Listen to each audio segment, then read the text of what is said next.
Come on, buddy, don't be scared. Nah, I don't know, I'm not scared, it's just childish. Let's take this seriously. Fine. Is there any spirit, good or evil, passing by? That was you, wasn't it? No, swear to God. Let's try it again. Okay. Enough of this, I can't take it anymore, this is bullshit!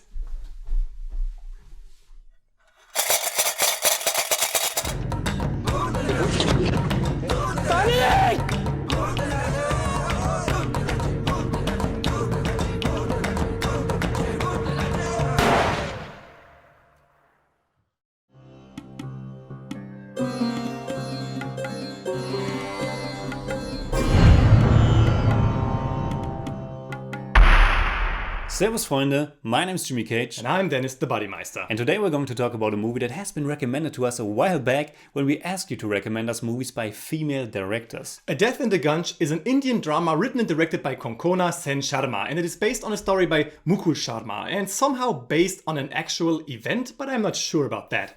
It features an ensemble cast of 8 actors and actresses, and they are pretty much on par when it comes to the screen time. But with Vikrant Massey as Shutu, we have more or less the lead of the movie. The story takes place in 1979 in the old Anglo-Indian town of Gunj, and it revolves around a family reunion or a road trip where the young and shy student Shutu feels more and more alienated with time. Many things come to light, the dynamics in the family play a big role, and well, we are just part of this whole family event. And the story is told in a period of 7 days. Yes, and this movie again had a very different feel to it. It is really slow, but also very carefully crafted. And that's something you might only realize once it's over. I didn't like the movie that much. What? It was intriguing at first, but I was relieved when it was over, to be honest.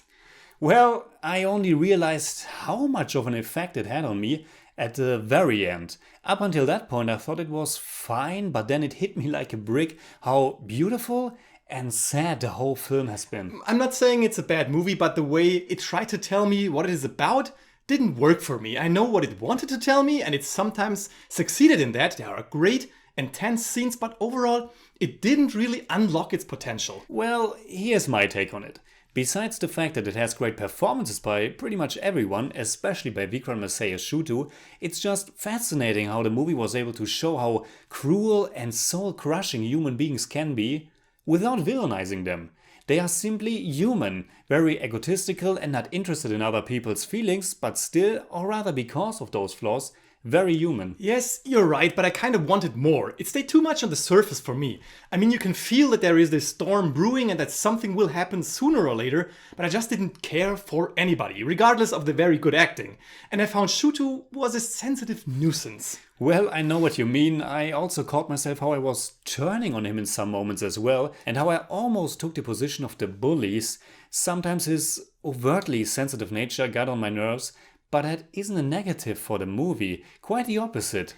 I get it. I think everyone, or at least many people, can empathize with Shutu to some degree, because everyone knows how it is to be misunderstood or to be neglected. But again, I thought we didn't even see enough of Shutu to really feel with him. I just didn't get it, or it didn't get me. We know nothing about this guy other than that he is sensitive. We don't really know much about anybody besides some major characteristics, and that just wasn't enough for me to justify everything that happens. I thought the effect and the danger of group dynamics came across very strongly. And what you're saying about Shutu, no one ever asks him how he feels or what's up with his life. I think there's just one instance where he's asked how he's been, but it never goes beyond the absolute surface level. So I think the movie really is what it wants to be. It shows you how important it is to be caring. I know how important that is, but in itself I still found it to be rather dragging and a bit boring. And this storm that is brewing isn't really anything, because in my mind the climax only works because it is shocking, and that's it. Everything's just a bit too flat for me. There's no movement, you know?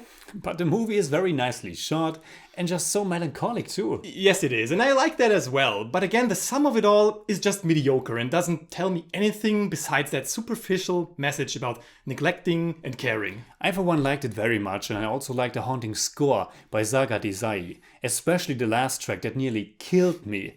And the movie showed me how easy people can lose their ability to feel sympathy, and how we sometimes have to remember to be careful with one another and take them for who they are, even if that's different than oneself, and even if their behavior is sometimes a bit exhausting. Are you telling me I'm not able to be empathic? Yes, I mean, no, your opinion is your opinion, and that's fine. It just clicked with me how easy it is to pick on someone who's weaker or alone among a certain group, and how we might not even recognize how horrible our behavior really is and what the consequences might be.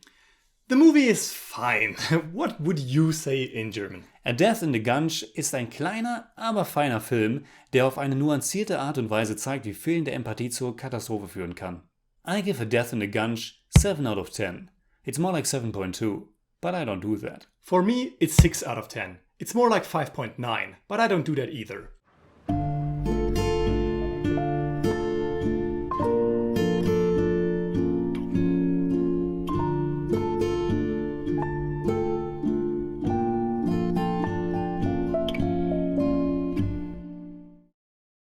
So that's it for today. I hope I got you interested in checking out A Death in the Gunj for yourself.